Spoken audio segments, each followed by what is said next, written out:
começar a harmonizar o ambiente, pedir a Fabíola para ler a parte de abertura. Logo em seguida, a Luciene vai fazer a prece inicial.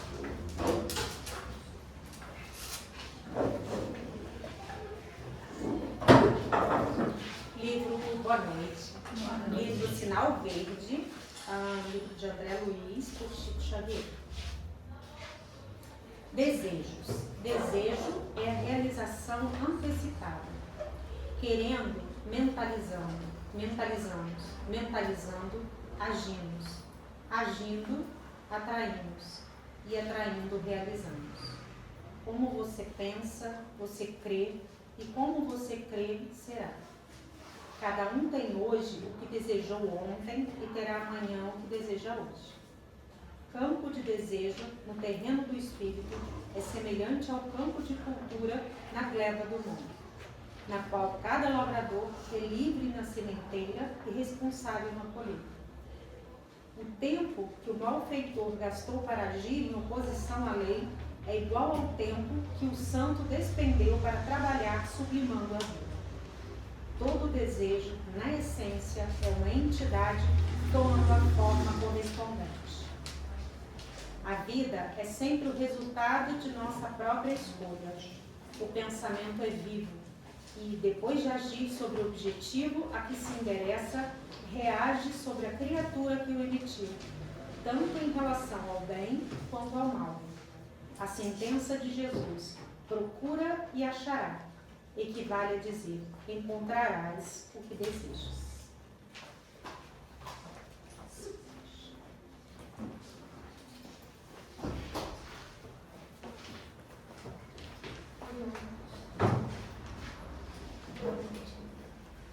Vamos fechar nossos olhos.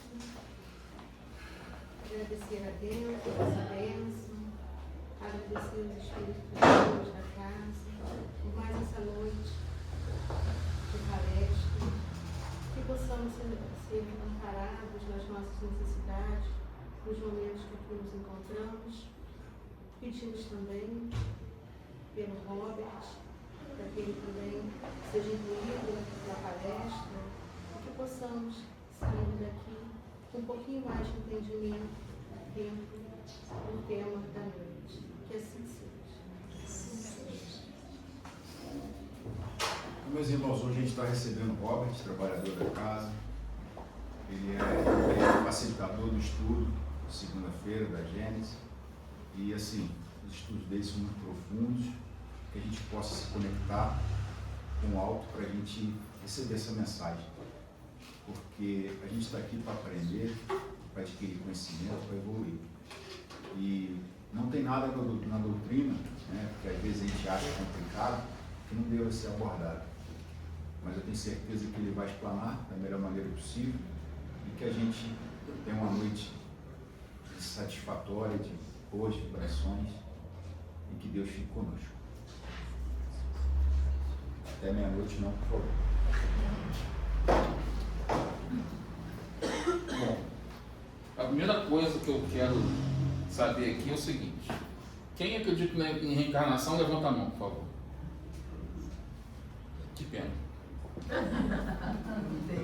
O meu objetivo é fazer com que vocês saiam daqui sem acreditar em reencarnação.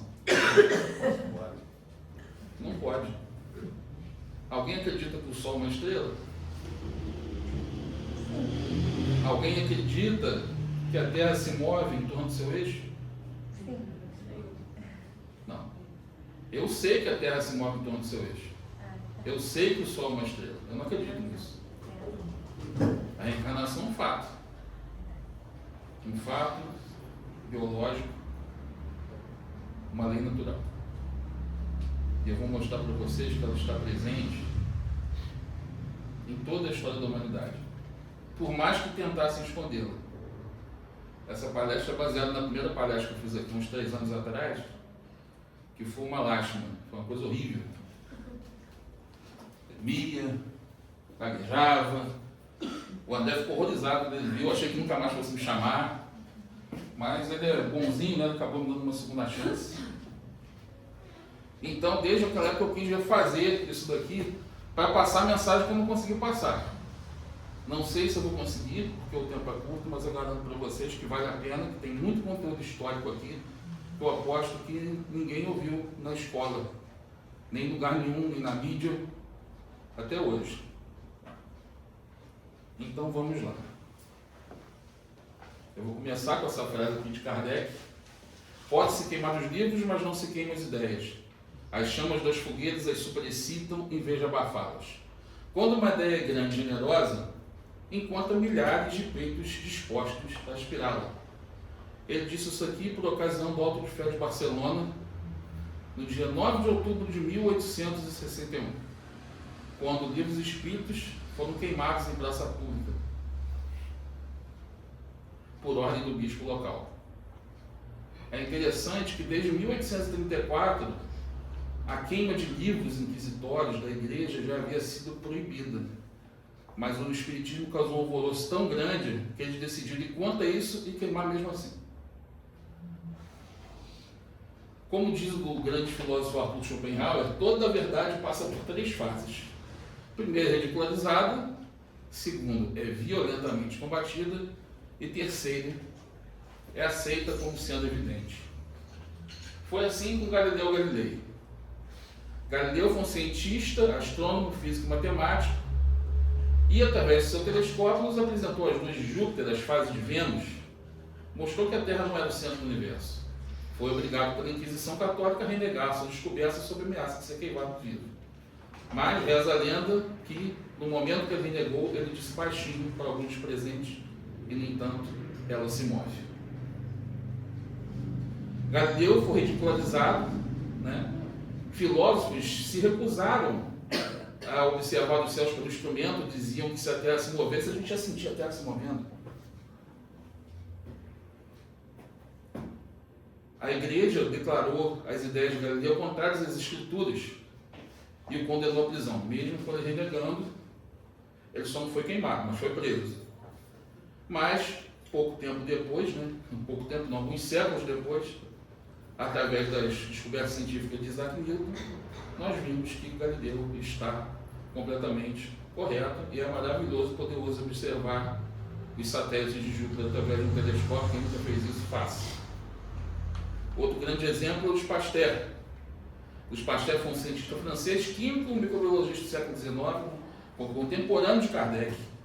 E por meio de experimentos controlados demonstrou que o micro-organismo causa fermentação, putrefação, doenças, refutando a geração espontânea e fundamentando a teoria microbiana das doenças.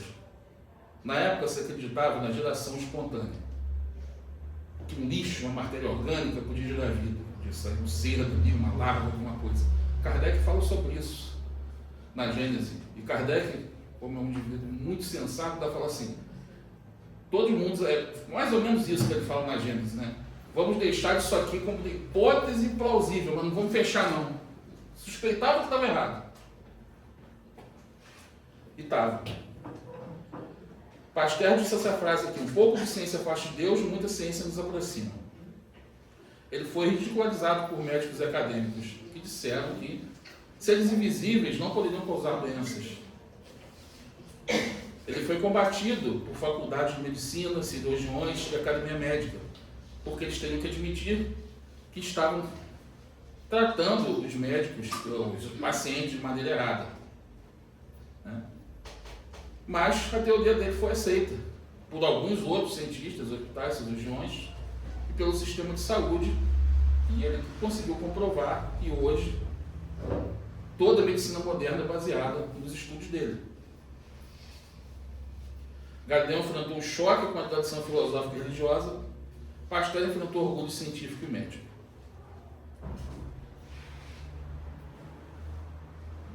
O outro que enfrentou isso daí foi esse cara aqui.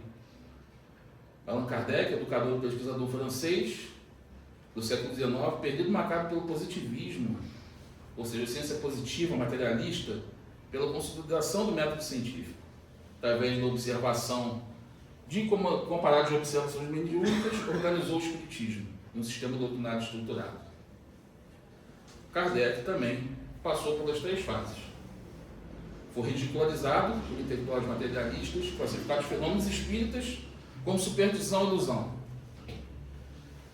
Foi também combatido pela Igreja Católica com condenações formais, queima de livros, e por parte da academia científica, que recusava a mediunidade como objeto legítimo de estudo.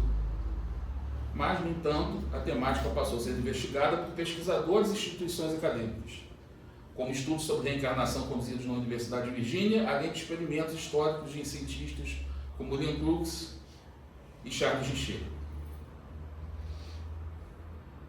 Galileu, Pascal e Kardec enfrentaram problemas porque as verdades que eles traziam eram inconvenientes. E o que é uma verdade inconveniente?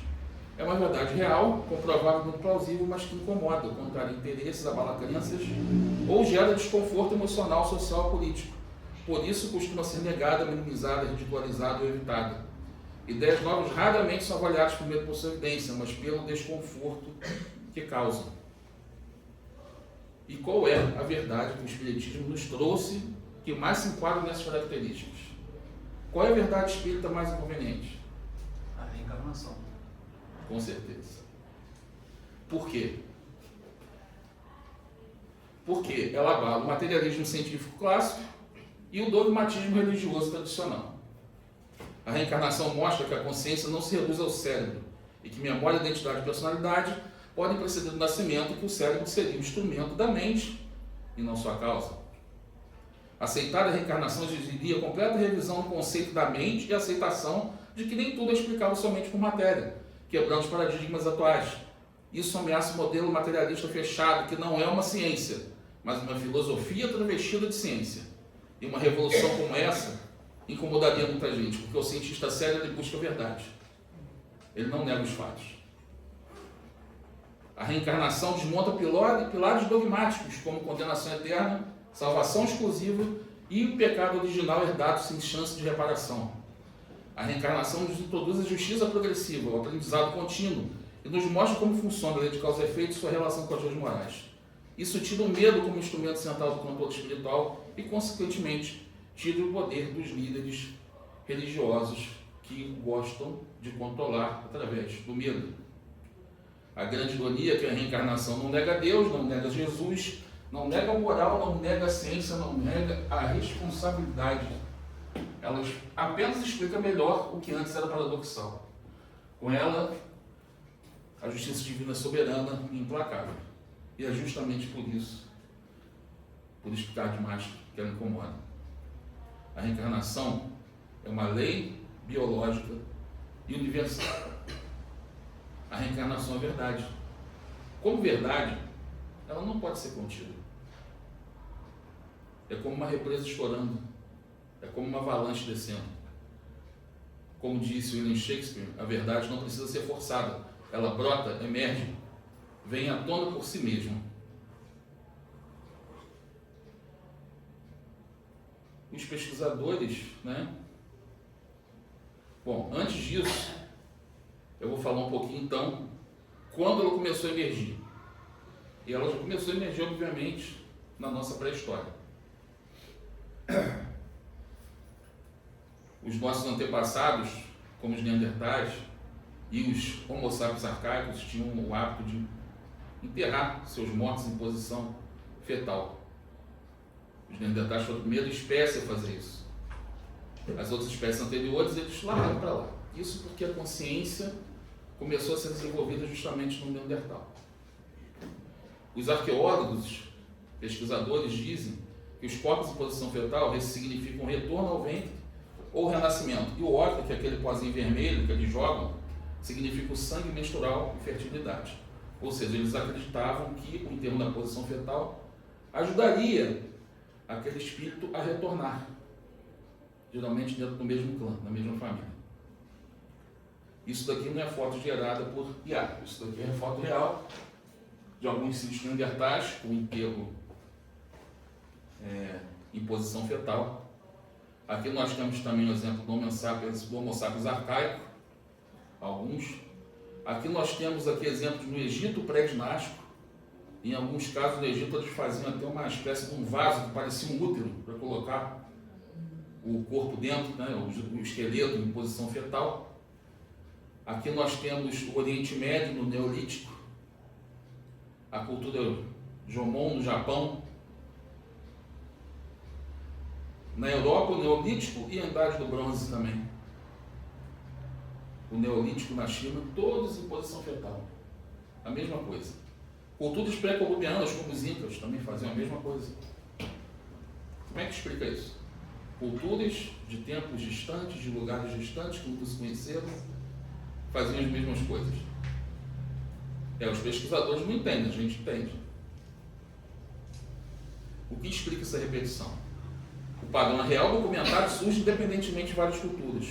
Como povos distantes geograficamente em épocas bem distintas podem demonstrar crenças e comportamentos tão semelhantes? Estamos diante de uma evidência de um símbolo humano profundo baseado numa realidade, não de um costume local. A reencarnação, como eu disse, é um fato. Todos os povos têm essa ideia. São os mesmos espíritos reencarnando em diferentes povos, guardando aquela intuição do que eles foram, de onde eles vieram. Mas a reencarnação começou a se desenvolver mais no nosso planeta, na Índia Védica. Primeiro, através desse conceito da roda de Sansara, a ideia da reencarnação surge com esse conceito que representa o ciclo de nascimento, morte e renascimento. Aqui nasce a ideia de que a alma não morre e que ela retorna à existência em novos corpos. Mais tarde, através dos textos dos Upanishads, a reencarnação se torna claramente definida e central, se consolidando como lei espiritual, explicando elas como karma e a moksha, que seria a libertação do ciclo, equivalente àquilo que a gente chama quando o espírito não precisa mais reencarnar. Essa cultura, então, da Índia influenciaria todo o hinduísmo que seria formado depois, o budismo e o jainismo, que é uma espécie de mistura de hinduísmo com budismo. Eles são totalmente veganos, eles não pisam nem insetos, mas creem totalmente na reencarnação. A crença surgiu como um processo gradual que transformou a religião ritualista em profunda filosofia espiritual. Foi ali que ela ganhou sua forma mais estruturada e fluente, mudando diversas tradições até hoje. O outro lugar que eu não poderia deixar de citar seria a Grécia Antiga. E eu poderia citar muita gente, muita, só que eu vou ficar só com dois, porque nós não temos tempo. Então eu vou começar com esse cara aqui, Pitágoras, que a gente conheceu muito bem nas escolas, né? Quem já ouviu falar que a soma do quadrado dos catetos é igual ao quadrado da hipotenusa? Isso eles ensinam na escola. Mas Pitágoras ensinava outras coisas além de matemática, já que ele era um gênio, filósofo, matemático. Ele ensinava a reencarnação. A ideia de reencarnação surge na Grécia ligada a movimentos religiosos como o orfismo, associado ao personagem mítico Orfeu. Mas o primeiro grande nome histórico a defender claramente a reencarnação foi Pitágoras. Segundo Pitágoras, a alma divina e imortal, e após a morte material pode renascer em outro corpo, e assim sucessivamente até a sua purificação moral.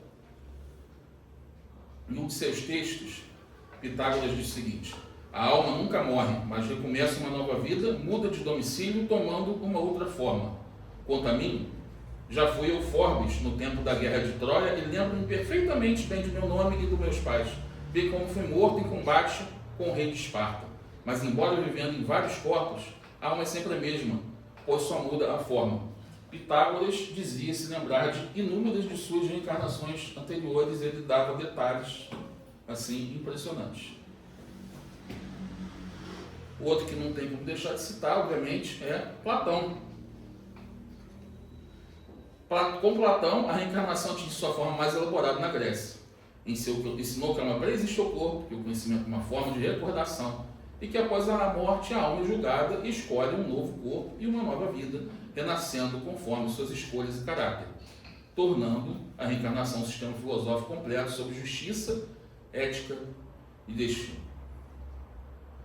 Platão disse: se o ato de morrer não fosse compensado pelo de renascer, a natureza seria como um coxo. Todas as coisas acabariam por ter a mesma forma, atingiriam o mesmo estado e deixariam de nascer. Não faz sentido a vida sem reencarnação, é isso que ele quis dizer. Não é à toa que o codificador disse no livro Evangelho segundo o Espiritismo que Platão foi um dos precursores, Platão e Sócrates, dos precursores do Espiritismo. E ele disse o seguinte: as grandes ideias jamais irrompem de súbito. As que assentam sobre a verdade sempre têm precursores que eles preparam parcialmente os caminhos. Desse modo, não surgindo bruscamente, a ideia ao aparecer, enquanto espíritos dispostos a aceitá-la. Tal foi o que se deu com a ideia cristã, que foi pressentida muitos séculos antes de Jesus e dos essênios, tendo por principais precursores Sócrates e Platão. Bom, eu poderia falar de outros povos aqui, mas eu vou falar, como a gente não tem muito tempo, de um que quase ninguém fala, que são os celtas e os druidas. Os antigos celtas eram um conjunto de tribos indo-europeias, né, da antiga Gália, Bretanha, Irlanda, possuíam forte tradição oral. Na verdade, eles não tinham escritos, eles passavam o conhecimento deles oralmente, porque eles não queriam compartilhar aquilo com os romanos.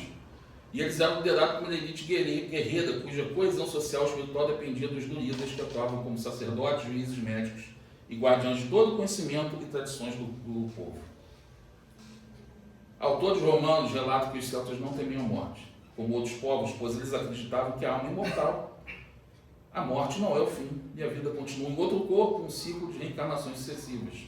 Segundo alguns historiadores, a doutrina druida era idêntica à de Pitágoras. Com isso, eles eram muito bravos, muito bravos. Eles iam para a batalha e se morrer, tá nem aí. Achavam que iam voltar. Isso foi um problema para os romanos. Foi por isso que o imperador Júlio César e depois outros, 2 imperadores, mandaram exterminar todos os druidas, todos os celtas. Júlio César fala sobre isso em seu livro, De Bello Gallico. Os druidas ensinam que as almas não perecem, mas passam após a morte de um corpo para o outro. Foi nessas batalhas contra o exército de Júlio César que aquele druida que a gente conheceu como Allan Kardec foi assassinado.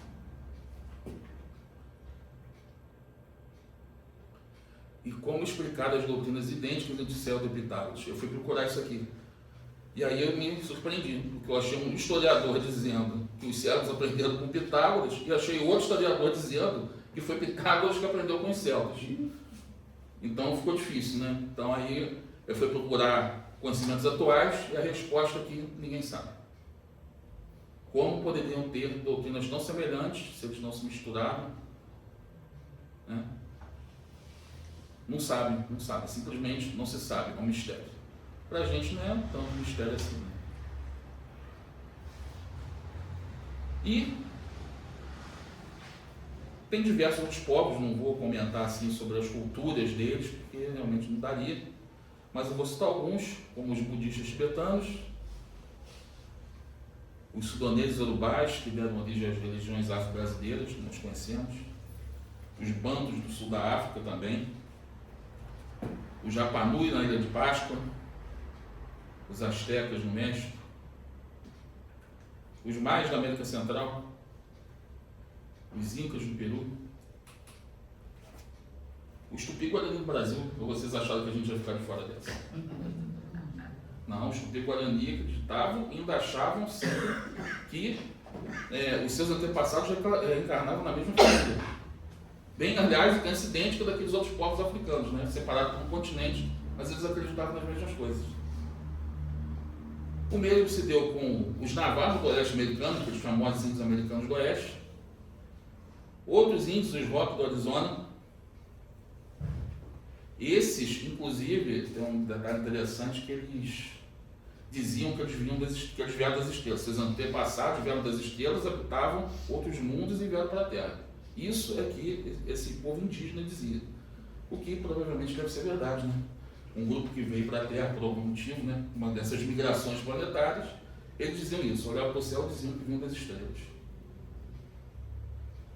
Outro povo é os Inuits do Alasca, né? Pejorativamente chamados de esquimós. Né? Eles tinham o hábito de tratar seus filhos com o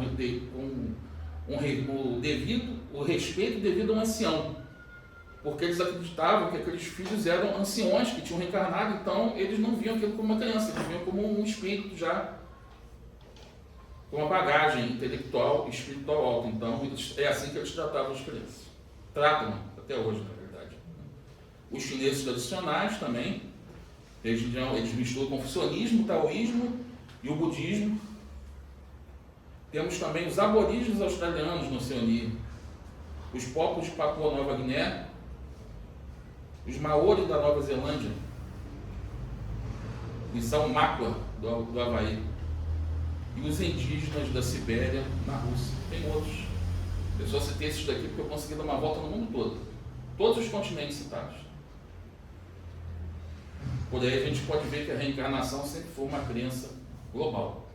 Todos os povos originários do planeta acreditavam em reencarnação.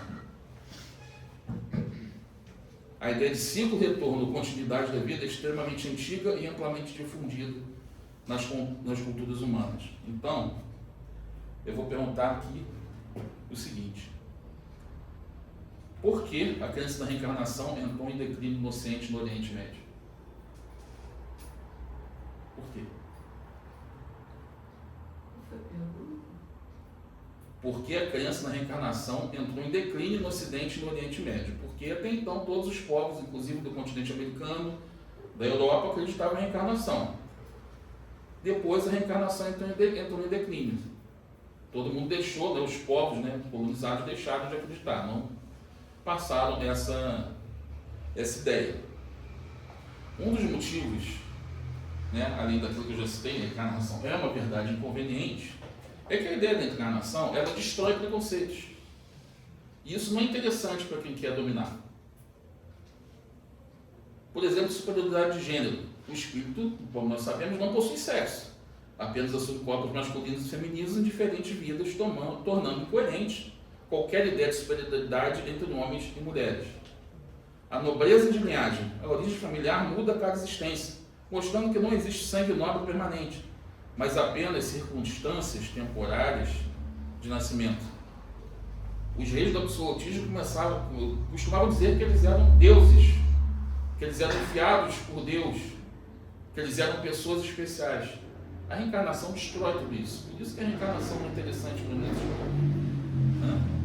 A superioridade racial. Como o espírito pode reencarnar em diferentes etnias ao longo do tempo, não há fundamento para a ideia de raças superiores ou inferiores. A superioridade econômica, riqueza e pobreza são experiências transitórias que variam de vida para vida, não sendo critérios reais para medir o valor de alguém. A superioridade intelectual inata, porque alguns são tão inteligentes, sabem fazer coisas, outros têm tanta dificuldade. A inteligência não surge pronta a nascer, mas é fruto de um desenvolvimento gradual adquirido ao longo de múltiplas existências. A justiça com destinos eternos. Uma única existência não é suficiente para definir o destino eterno, pois o progresso do espírito ocorre de forma contínua e gradual, e assim você não tem como controlar pelo medo. A identidade definitiva. Fulano é aquilo ali, ele vai ser sempre aquilo ali. Não. A personalidade característica do indivíduo evolui ao longo das vidas, mostrando que ninguém é algo definitivo ou imutável. Um dia Hitler vai ser um governador planetário e vai ser bom. Tá? Assim como Jesus um dia já deve ter feito coisa muito errada. É assim a vida. Determinismo biológico. Embora o corpo influencie o indivíduo, ele não define completamente quem somos, pois o espírito possui uma longa história anterior à vida atual. Nós não somos escravos dos nossos genes, nem da nossa genética. O ego, baseado em status, títulos, beleza física, posição social, tudo passageiro. O verdadeiro valor está no progresso e nas conquistas do espírito. Então, eu pergunto, a quem interessavam os avançados conceitos igualitários e libertadores que a ideia da encarnação trazia e os preconceitos que ela destruía? Quem interessava tudo isso? Com certeza não interessava a Krishna, a Buda e ao próprio Cristo. Aliás, Krishna e Buda foram enviados pelo próprio Cristo, segundo Emmanuel no livro Caminho da Luz. Com certeza interessava eles, mas não interessava esse pessoal aqui. Os líderes das religiões tradicionais, em seus palácios luxuosos, seus trajes elegantes, cobertos de ouro. Não. Sem generalizar, tá? Mas os líderes religiosos que comandavam as 3 grandes religiões que dominam o mundo cultural e geopolítico não tinham porque tem interesse na reencarnação. Eu falo, obviamente, do judaísmo, que deu origem ao cristianismo e que também deu origem ao islamismo. E por quê? O envolvimento das grandes religiões com o poder político. Isso daqui é um grande problema que nós temos. Religião, quando se mistura com política, só pode dar problema. Não é à toa que Kardec disse: afastai cuidadosamente de vossas reuniões tudo quanto se a respeito a política e as questões irritantes. Nesse caso, as discussões não levarão a nada e apenas suscitarão embaraços, enquanto ninguém questionará a moral quando ela for boa. Procurai no Espiritismo aquilo que vos pode melhorar. Isso é essencial. Quando os homens forem melhores, as reformas sociais verdadeiramente úteis serão uma consequência natural. Quando o Estado e a religião se juntam, eles tentam controlar as massas através de um elaborado projeto de poder. E aí, a ideia da encarnação não tem vez. Uma vez que a ideia da certeza da encarnação, ela não aprisiona, ela liberta. Acaba sendo um jogo interessante, tanto para o Estado como para a religião. Porque, como eu já disse, eles gostam de fazer o controle pelo medo. Religiões baseadas em uma única vida e destino eterno se apoiam na urgência moral e no medo definitivo para exercer controle simbólico. Já a reencarnação, ao permitir múltiplas oportunidades, reduz esse medo e enfraquece esse mecanismo. E o poder sacerdotal? Em sistemas reencarnacionistas, o progresso é gradual e o erro tem função educativa, reduzindo a dependência de ritos e da mediação sacerdotal. Já nas religiões sem reencarnação, a salvação se torna institucional, fortalecendo a autoridade do templo.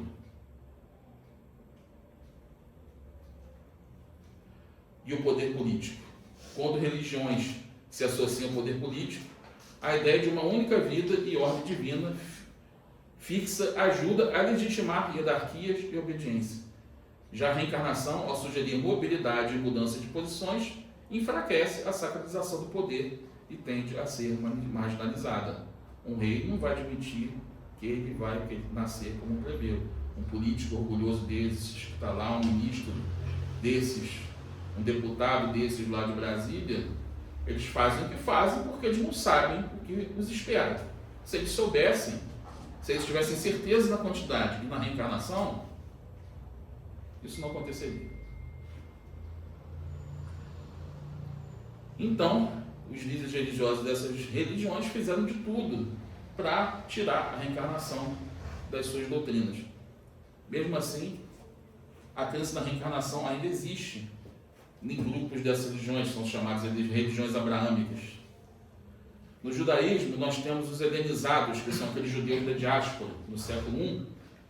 São aqueles que não viviam na Palestina, viviam em regiões em torno da Palestina, tipo Egito, e aqueles lugares ali. A influência grega era muito grande, então os judeus acreditavam na encarnação, coisa que até Kardec diz isso no Evangelho segundo o Espiritismo também, que os judeus conheciam a reencarnação pelo nome de ressurreição, e a gente vê em vários textos bíblicos. E esse conhecimento foi passado, né? Até para o pessoal ali de dentro da Palestina, apesar de que ali os fariseus tentavam deixar isso de fora. Nós temos a Cabala judaica também a partir do século XIII, e os judeus assídicos no século XVIII existem até hoje e pregam, são correntes dentro do judaísmo que pregam a reencarnação. Dentro do islamismo nós também temos os drusos do Líbano, os alevitas da Turquia, os sufis do Egito e outras regiões, como o Irã, né, a Pérsia, no caso, são grupos que também existem, alguns até hoje, que acreditam numa frase muito famosa, vem desse poeta aqui, Jalaluddin Mahomed Rumi, poeta e teólogo sufi persa do século XIII. Morri como um mineral e me tornei uma planta. Então morri como uma planta e me tornei um animal. Então morri como animal e me tornei humano. Então por que eu deveria ter medo de desaparecimento pela morte? Da próxima vez que eu morrer, criarei asas e penas e me tornarei um anjo. Então, mirando mais alto que os anjos, o que você nem imagina, eu estarei. Aqui ele está falando da evolução do princípio inteligente através dos genes da natureza. Então você já vê ali que tem um espírito de autoconhecimento encarnado ali entre os islâmicos. E essa frase aqui é idêntica à frase, o contexto é idêntico às frases que já foram ditas por André Luiz, por Emmanuel, por Leon Denis, por Joana de Anjos, falando coisas extremamente parecidas com isso. Mas o que nos interessa mesmo, e o ponto que eu queria chegar é esse aqui: a reencarnação no cristianismo. Então, antes de falar sobre isso, eu tenho que fazer essa pergunta. Jesus falou sobre reencarnação? Ele não apenas falou, como ele deu muitas aulas sobre o assunto. Né? Inicialmente eu ia fazer um estudo da Bíblia, mas não ia dar tempo. Eu ia citar coisas do Antigo Testamento, coisas de outros livros, não. Preferi citar só Jesus, porque a gente não teria tempo, vou deixar isso para uma próxima oportunidade. O primeiro é aquele que eu citei na última palestra que eu fiz aqui sobre a dor, onde ele explica, né, aquela questão das deficiências de nascença, dos problemas de nascença. Ele diz: se a tua mão ou teu pé te faz tropeçar, corta-o e lança-o fora de ti. Melhor te é entrar na vida manco ou aleijado do que tendo 2 mãos e 2 pés seres lançado no fogo eterno. E se teu olho te faz tropeçar, arranca-o e lança-o fora de ti. Melhor te entrar na vida com um só olho do que tendo 2 olhos seres lançados na geena. Por quê? Porque tem gente que nasce sem braço, tem gente que nasce cego, tem gente que nasce com deficiência mental. Por quê? Um deficiente mental. Às vezes, em outra existência, ele usou a inteligência dele para o mal. Então, para ele evitar que ele faça o mal de novo, que ele vá para o fogo eterno de novo, ele nasce com aquela deficiência, para que ele não faça mais aquele mal. Para que ele aprenda a dar valor ao cérebro direito que ele tinha. Aqui, Jesus explica uma das maiores verdades da reencarnação.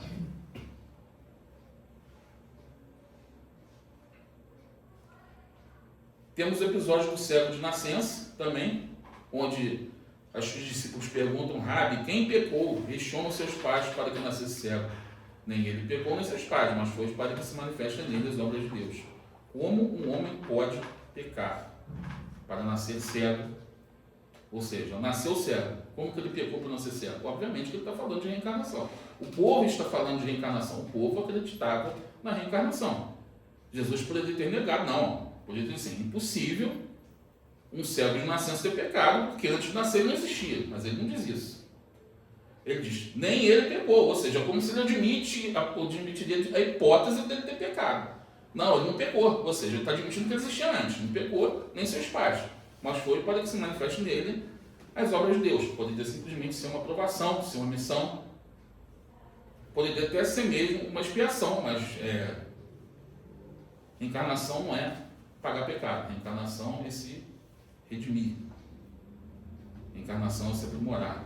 É se regenerar perante as leis divinas. Outro famoso, né, esse diálogo dele com o Nicodemos. O diálogo é muito grande, né? Então eu só deixei esse pequeno trecho aqui. Em verdade, vos digo, ninguém pode ver o reino de Deus se não nascer de novo. E Nicodemos pergunta: como pode nascer um homem já velho? Pode tornar a entrar no ventre de sua mãe para nascer uma segunda vez? Os cristãos tradicionais dizem que ele falava das águas do batismo. O que entrar no ventre de uma mãe tem a ver com batismo? O que é da água, o que é do Espírito é Espírito, o Espírito do Espírito só para onde quer, não sabe de onde ele veio, não sabe que ele foi em encarnação passada, não sabe para onde ele vai, não sabe o que ele será no futuro. E Nicodemos diz: mas como pode isso? E Jesus diz: pois que os mestres em Israel ignoram essas coisas? Ou seja, você deveria saber mais do que ninguém. Ele não negou a entrada no ventre. Então é óbvio que ele não está falando de batismo. Ele está falando de reencarnação.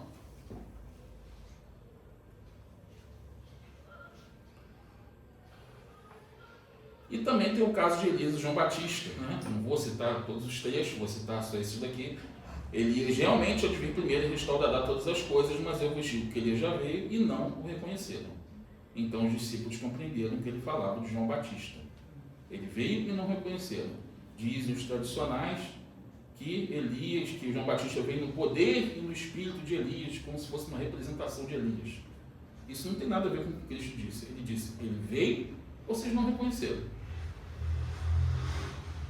Ele não disse que ele veio continuar, que ele veio representar. Ele disse: ele veio e não reconheceram. É claro, é mentira. E falando novamente, Jesus disse: ele é o Elias que estava por vir. Aqueles que têm ouvidos para ouvir, que ouçam. As pessoas não entendiam o que ele queria dizer. Ele estava sendo claro. cristalina, mas as pessoas não entendiam. Né? Mas uma coisa é o Cristo e sua mensagem divina, outra é o cristianismo criado pelos homens. E aí que eu preciso fazer essa diferenciação aqui, da religião cristã católica e da instituição Igreja Católica. Eu respeito profundamente a religião cristã católica, mas eu tenho que falar isso aqui, porque uma vez eu fui falar, disseram que eu estava falando mal da religião dos outros. Não.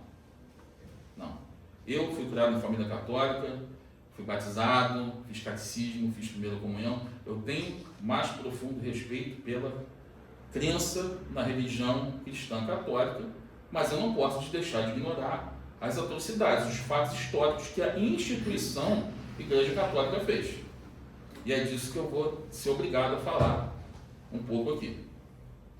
É aquela diferenciação que a gente faz entre Francisco de Assis, que é um católico, que é um cristão autêntico, e entre o Papa Bento IX, que foi considerado o pior Papa da história, que vivia uma vida de libertinagem, de sexo fácil, de farra, de dinheiro, que inclusive vendeu o próprio carro, vendeu o papado. Tá? Eu, com certeza, isso daqui se trata de um cristão hipócrita. Então, a igreja estava cheia desses cristãos hipócritas e foram eles que cometeram essas atrocidades. Então, eu vou fazer aquela pergunta que todo mundo fala, né? A Igreja Católica aceitava a reencarnação no início? Muita gente fala sobre isso. Sim? Vocês acham que sim? Não. A Igreja Católica nunca aceitou a reencarnação.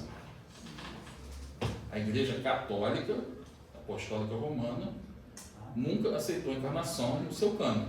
Quem aceitou a reencarnação foram os cristãos primitivos, que eram marginalizados. Né? Diz a Igreja que Jesus fundou a Igreja Católica, que Pedro foi o primeiro Papa, mas isso não corresponde à realidade. Não existia papado. Né? E o cristianismo era proibido. Roma marginalizou os cristãos. Era crime ser cristão. Roma perseguia, matava os cristãos. Então os cristãos eles tinham que se reunir em cavernas, em casas como essa, e assim eles formaram vários grupos. Então não tinha como ter uma igreja romana e cristã se Roma era contra os cristãos. Então, obviamente, não existia igreja católica. Né? Os cristãos eram perseguidos, ficavam escondidos, e por conta disso surgiu um grupo de mais de 20 cristãos primitivos, cada grupo com seu tipo de crença separado. No entanto, no século II, dois desses grupos se destacaram e atingiram seu auge e travaram uma disputa teológica que definiria os rumos do cristianismo. Eu falo dos cristãos paulinos e dos cristãos gnósticos. Os cristãos paulinos tinham a doutrina baseada nas cartas de Paulo de Tarso, que posteriormente entraram no cânon bíblico, e os cristãos gnósticos tinham sua doutrina baseada nos evangelhos de Tomé e Maria Madalena, que posteriormente se tornaram apócrifos. Interessante que os gnósticos, eles amavam Paulo de Tarso, só que a interpretação que ele fazia das cartas deles era totalmente diferente. Então, a gente tinha esses dois grupos com essas duas diferenças de crença. Enquanto os paulinos acreditavam na ressurreição da carne, os gnósticos acreditavam na reencarnação do Espírito. Os paulinos, Jesus era o Salvador que veio nos libertar do pecado através do seu sacrifício de sangue e ressuscitaria todos os dias do juízo final. E para os gnósticos, ele era um professor divino que desceu à terra para trazer o conhecimento, que eles chamam de gnose, que permitiria às almas escaparem do ciclo de reencarnações. O foco para os paulinos era o nascimento, a morte e a ressurreição. O foco dos gnósticos era o despertar da consciência e o retorno ao mundo espiritual. Um desses grupos venceria a batalha. Quem foi? Os paulinos venceram. As principais razões são essas aqui. Os paulinos se estruturaram e se organizaram, formaram lideranças, criaram hierarquias sólidas e principalmente uma unidade doutrinária. Os gnósticos formavam grupos de estudo em torno de um mestre carismático. Não havia hierarquia estruturada. Se um monge local morresse, o grupo dispersava. Os gnósticos não estavam muito interessados no poder, eles estavam interessados só em passar a mensagem deles. Os paulinos pregavam a salvação unicamente pela fé, que era mais aceitável e assimilável pela massa, o que levou a aumentar exponencialmente seus seguidores. Já os gnósticos pregavam a salvação pelo estudo e pelo conhecimento, se tornando um movimento mais elitista, afastando a massa mais humilde. Ainda mais numa época que muitas pessoas não sabiam ler, não tinham acesso a estudo, não tinham acesso a livros. A salvação, basta acreditar em Deus, está salvo, é muito fácil. Então isso angariou muitas pessoas, como angaria até hoje. Então eles enfraqueceram. Mas a grande paulada mesmo quem deu foi esse cara aqui, Constantino, o Grande. Os evangélicos, quando querem irritar os católicos, dizem que quem fundou a igreja não foi Jesus, foi Constantino. Não é bem assim, mas ele teve a sua mãozinha. Os paulinos cresceram, formaram sucessores, se transformaram em um grupo bem maior, que foi chamado posteriormente de cristãos proto-ortodoxos. E aí, Constantino legalizou o cristianismo como oficial, como sendo uma religião permitida, ou seja, deixou de ser perseguida pelo Império Romano. Por quê? Porque os pagãos viviam completamente desunidos com suas crenças, eles criavam guerras, invasões, uns matavam uns aos outros. E Constantino achou que um grupo que cria num Deus único, uno, organizado como eles, seria um exemplo a ser seguido. Então, isso daí, essa ajuda, né, fez com que o grupo, né, de cristãos proto-ortodoxos, com a ajuda de Constantino, que deu muito dinheiro, criou templos, deu espaço para eles, se transformassem, algumas décadas mais tarde, na Igreja Católica Apostólica Romana. E o que foi feito dos outros? Os gnósticos foram considerados heréticos pelo Império, suas reuniões foram proibidas, líderes gnósticos foram exilados, suas propriedades confiscadas. Sem templos e sem poder político, o movimento enfraqueceu. Seus inúmeros livros e textos, considerados perigosos, foram queimados. Alguns desses textos foram escondidos em cavernas do Egito por monges gnósticos até serem descobertos por arqueólogos no século XX. É só por causa disso que a gente sabe dessa história. A igreja tentou esconder. Mas teve um pessoal lá que pegou esses escritos, esses livros históricos e escondeu. Senão a gente não sabia de nada disso. Agora imagine quantas coisas nós não sabemos que foi enterrado na história. O gnosticismo clássico apareceu por volta do século VI. No entanto, suas ideias apareceram em outros movimentos ao longo da história. A Bíblia se formou através da Igreja Católica, foi a Igreja Católica que criou a Bíblia, foi a Igreja Católica que selecionou os livros da Bíblia. Tem gente que pergunta, é verdade que a Igreja tirou a reencarnação da Bíblia? Mais ou menos. Por quê? Porque ela escolheu aqueles livros que permitiam uma interpretação de acordo com a crença deles. E deixou um monte de livros de fora que falavam de reencarnação, que falavam de infância de Jesus, que falavam de comunicação com os mortos, que falavam de vida em outros planetas. São chamados apócrifos, que eu recomendo que todos conheçam. Um dia, esses livros estarão de volta à Bíblia. Alguns deles, o Evangelho de Tomé, o Evangelho de Judas, Livro Secreto de João, Evangelho de Maria Madalena, Apocalipse de Pedro, Evangelho de Filipe, Evangelho da Verdade, Sabedoria de Jesus Cristo, que são ensinos que Jesus Cristo deu após a chamada ressurreição, quando ele estava materializado. Alguns discípulos anotaram as coisas que ele disse e puseram isso no livro. Atos de Paulo e Tértulo e o proto-evangelho de Tiago. Tem outros, né? Esses livros foram retirados.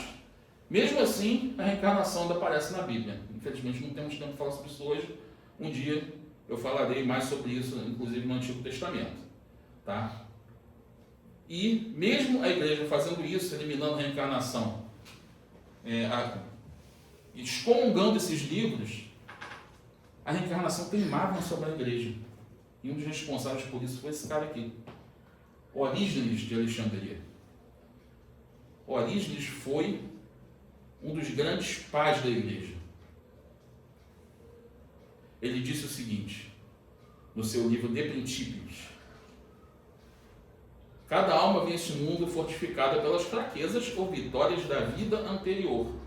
Seu lugar neste mundo, como um vaso escolhido para honrar ou desonrar, é determinado pelos seus méritos ou deméritos.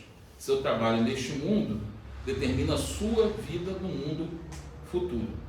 Ele acreditava na preexistência da alma e, com isso, a reencarnação acabava se tornando uma dedução natural.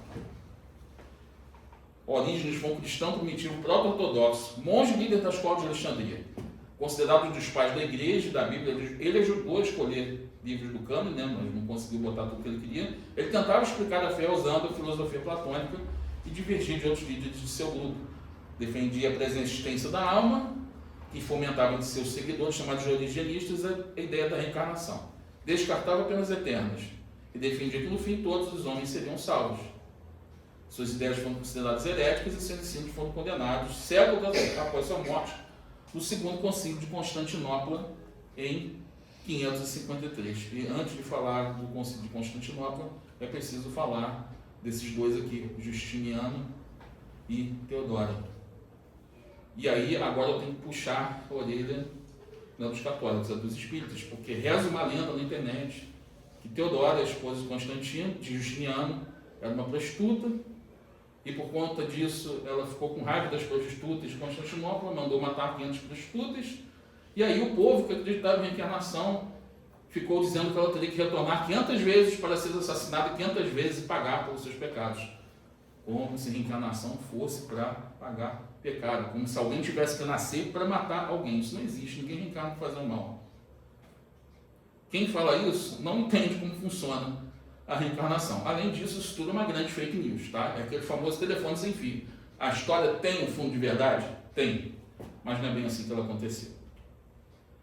Teodora começou como atriz, mais tarde se tornando cortesã, tornando-se uma acompanhante de luxo. A atriz estava no mesmo escala que uma prostituta naquela época. Por isso que diziam que ela era prostituta, mas na verdade ela não era como as prostitutas de rua. Ela era uma acompanhante de luxo. Justiniano se apaixonou perdidamente por ela, conseguiu mudar a lei romana para se casar com ela, que a lei não permitia, né, um plebeu se casar, né, com um imperador, e ele ainda tornou corregente. Então ela na verdade mandava igual a ele. O que ela fez foi o seguinte: ela construiu um convento. Nesse convento ela resolveu tirar a prostituição das ruas, varreu todas as prostitutas e enfiou as prostitutas nesse convento para aparecer para a sociedade como se estivesse dando uma chance, uma segunda oportunidade para essas prostitutas. Mas na verdade aquilo ali era compulsório. Aquelas mulheres iam para lá obrigadas. Elas não queriam, muitas queriam sair dali, muitas queriam a sua liberdade. Então muitas, naquele desespero, acabavam se suicidando, outras morriam tentando escapar, mortas pelos soldados. Então ela realmente foi uma pessoa assim, muito ruim, né? Mas não foi por isso aqui que tiraram a reencarnação. Na verdade, nem foi bem assim tirar a reencarnação. O motivo é desse daqui. Orígenes já tinha morrido há muito tempo, mas ele tinha seguidores.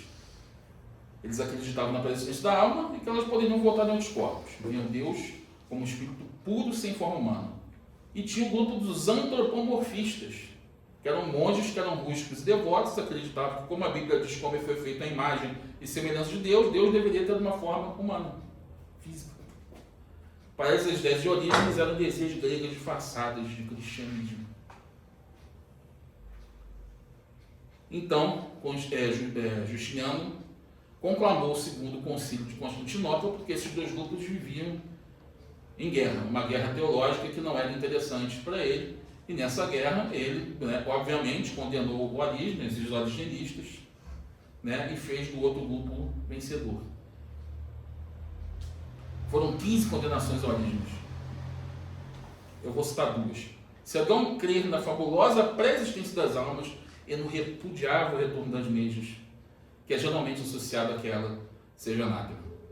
Se alguém disser que espíritos racionais foram todos criados independentemente da matéria alheios ao corpo, e que vários deles rejeitam a visão de Deus entregando os atos ilícitos, cada qual segundo suas más inclinações, de modo que foram unidos a corpos, uns mais, outros menos perfeitos, seja anátema. Ou seja, está falando de lei de causa e efeito aqui, que é uma das leis do Alígenes, que foi condenado. Mesmo assim, a encarnação continuou a assombrar a igreja, através desse povo aqui, os cátaros, que significa puro em grego. Foi um movimento cristão dissidente que floresceu entre os séculos XII e XIII, principalmente no sul da França e no norte da Itália. Eles foram o maior desafio interno que a Igreja Católica enfrentou na Idade Média. Os cátaros não suportavam a Igreja. Eles apareceram num momento de grande satisfação popular com a corrupção e a riqueza do clero católico, toda aquela luxúria enquanto o povo passava fome. E os cátaros viviam como cristãos exemplares, como Cristo vivia, de forma simples, o que rendeu o respeito do povo e da nobreza. Eles eram reencarnacionistas, acreditavam que as almas reencarnavam inúmeros meses até alcançar a libertação e perfeição espiritual. Rejeitavam os sacramentos católicos e consideravam o catolicismo como a igreja dos lobos e o Papa o representante dos maus. E aí nós tivemos o famoso massacre, o massacre da Cruzada Albigense. A igreja mandou destruir todos os cátaros. Após tentativas de conversão inúteis, o Papa Inocêncio III convocou a cruzada e foi a primeira vez que uma cruzada foi declarada contra outros cristãos. Geralmente eram com outras religiões, outros povos, né? E isso teve um episódio muito triste, né? Porque quando eles chegaram na cidade, os soldados perguntaram como é que eles iam fazer para saber quem era católico e quem era cátaros, porque eles só podiam matar os cátaros. Então, o responsável lá, autorizado pelo Papa, disse: matem-os todos, Deus reconhecerá os seus. E aí acabou morrendo tanto católico como cátaros. Tudo para acabar com a reencarnação, com as ideias poderosas. Então, como é que a reencarnação vai sobreviver no Ocidente se toda vez que a reencarnação aparece, a igreja vai lá e mata? Fica difícil, né? Fica muito difícil. Mas não tem jeito, ela volta. Voltou com esse cara aqui, Giordano Bruno. Ele foi queimado vivo pela igreja no ano de 1600 por defender a reencarnação. Giordano Bruno foi um frade dominicano, filósofo e cosmólogo italiano do século XVI, cuja execução em 1600 se tornou um símbolo da liberdade de pensamento. Essa é a execução mais famosa da época da Inquisição. Foram 3 as razões da sua condenação. Questionava os dogmas fundamentais do catolicismo, como Virgindade de Maria, presença de Cristo na Eucaristia e Santíssima Trindade. Tudo dogma que foi criado pela Igreja Concílio, porque nada disso tem na Bíblia.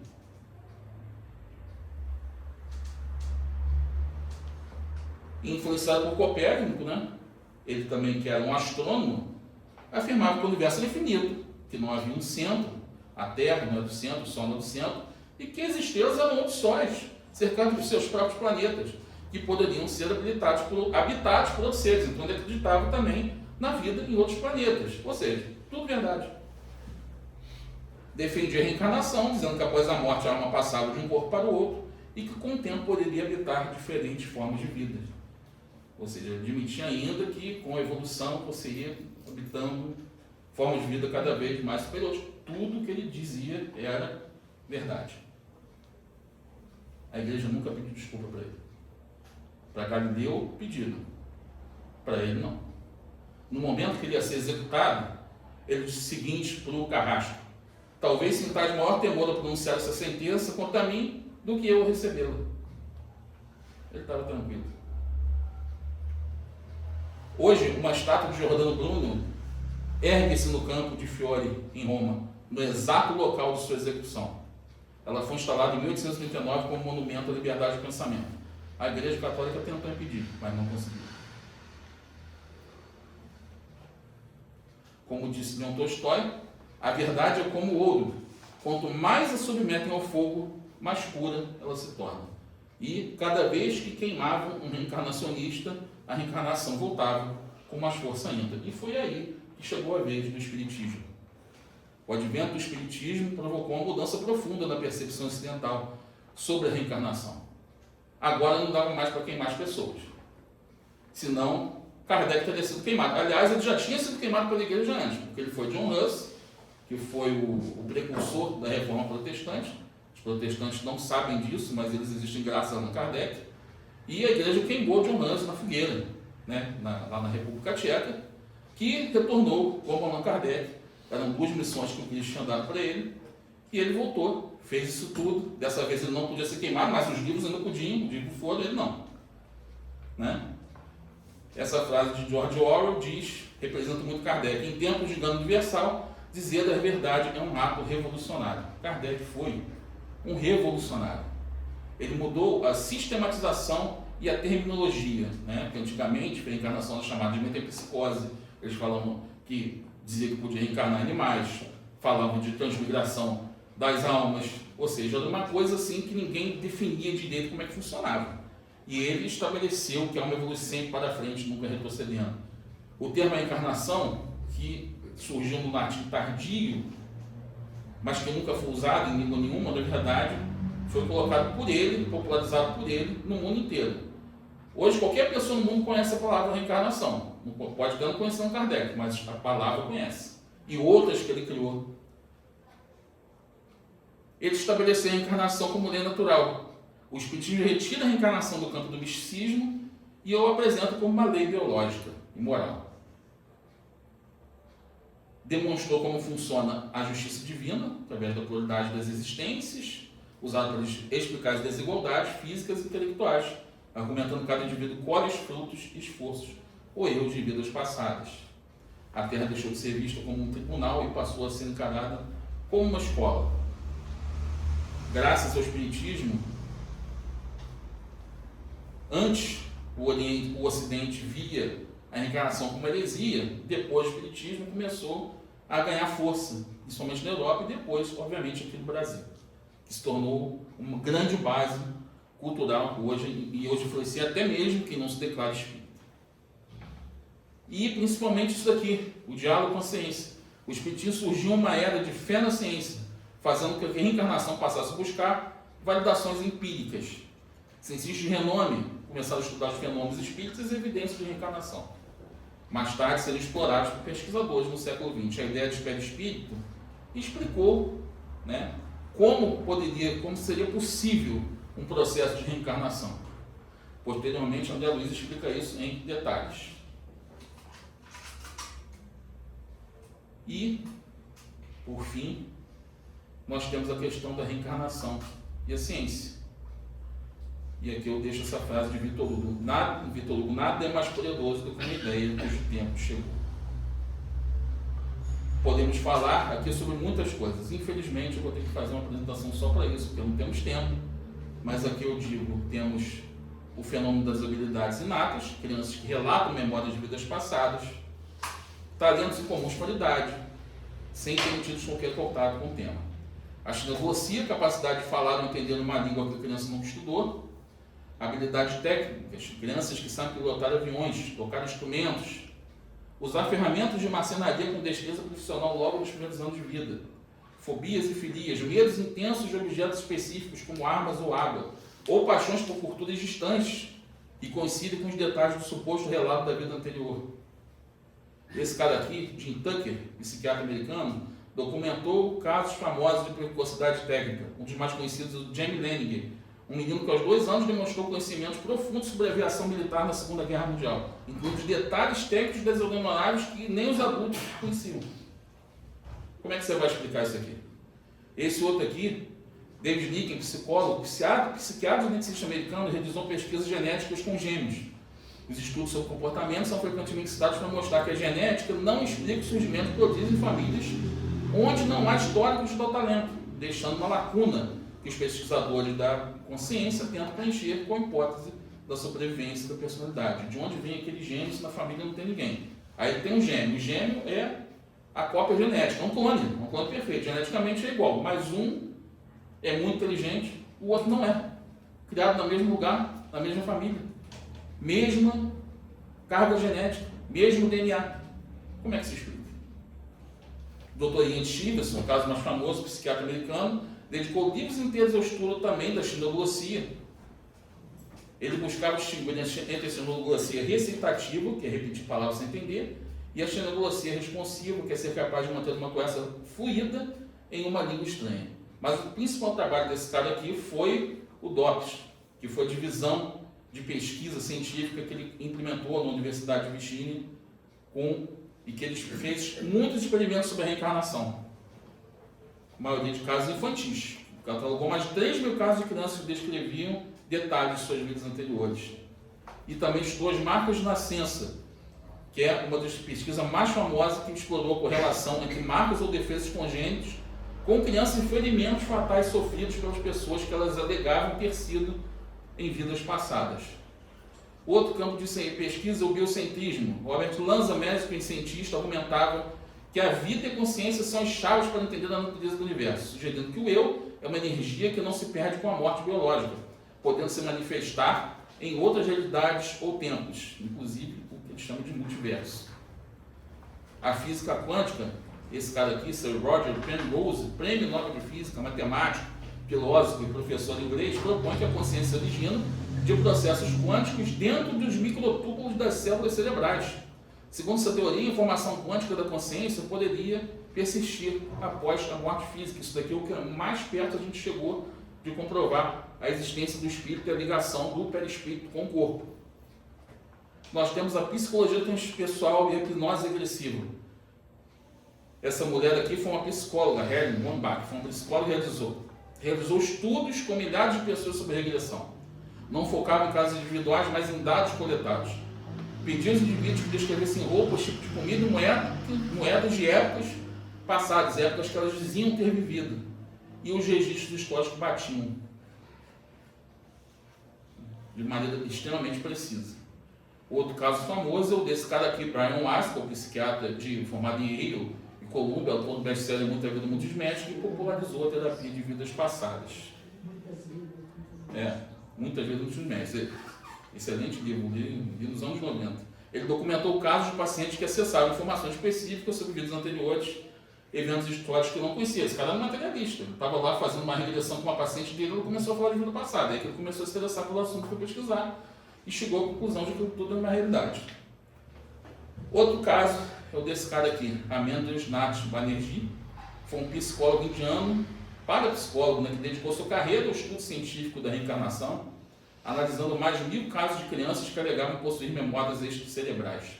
Banerjee utilizava métodos rigorosos de verificação de fatos e entrevistas de campo para investigar a sobrevivência da consciência após a morte, tornando-se referência para a pesquisa acadêmica ocidental do século XX. Ele se tornou referência em pesquisa científica sobre reencarnação.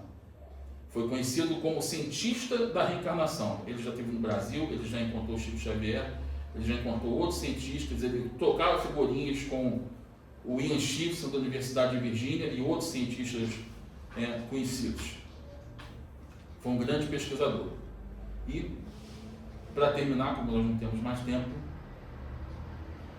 eu preciso falar sobre aqui, reencarnação e ética espírita, porque na verdade eu poderia citar muito mais cientistas. Eu deixei os brasileiros de fora, não falei do Hernando Guimarães Andrade, não falei do Alexandre lá de Luiz de Fora, não falei do Dr. Sérgio Felipe, mas enfim. O que significa reencarnação na ética espírita? E aí eu deixo essa frase aqui de Haroldo Dutra Dias. Precisamos trazer o conhecimento da reencarnação para as nossas vidas. O conhecimento espírita não nos foi dado para que a gente simplesmente saiba, mas para que a gente viva. Não adianta ter todo esse conhecimento que eu mostrei aqui agora, se a gente não aplicar isso na nossa vida real. O que adianta eu saber disso se eu continuo indo para casa e fazendo as mesmas coisas? A reencarnação influencia profundamente a ética, promovendo valores como responsabilidade pessoal. Cada indivíduo é responsável por suas ações e suas consequências, tanto nessa vida como nas futuras. Solidariedade e amor ao próximo. Ajudar os outros em sua jornada espiritual é visto como dever moral, pois todos estamos conectados em evolução conjunta. Perdão e compreensão. Entender que os erros fazem parte do aprendizado de cada espírito. Promove o perdão e a empatia. Então, para terminar, eu deixo mais essa frase aqui de Giordano Bruno, que diz que é a prova de uma mente inferior o desejar pensar como as massas, ou como a maioria, somente porque a maioria é a maioria. A verdade não muda porque é ou não é acreditada por uma maioria das pessoas. A verdade simplesmente é, ela é um fato. Não adianta você acreditar não acreditar. Não é porque a maioria vai para um lado que aquela maioria está certa. Então, eu deixo essa mensagem aqui. Vamos levar o conhecimento da reencarnação para as nossas vidas. A reencarnação não é uma crença. A reencarnação é uma realidade que nós estamos vivendo agora e cabe a nós aproveitarmos essa realidade da melhor forma possível, porque reencarnar está difícil. Tem muito espírito para pouca vaga. É isso. Boa noite. Desculpe mais uma vez passar. Obrigado.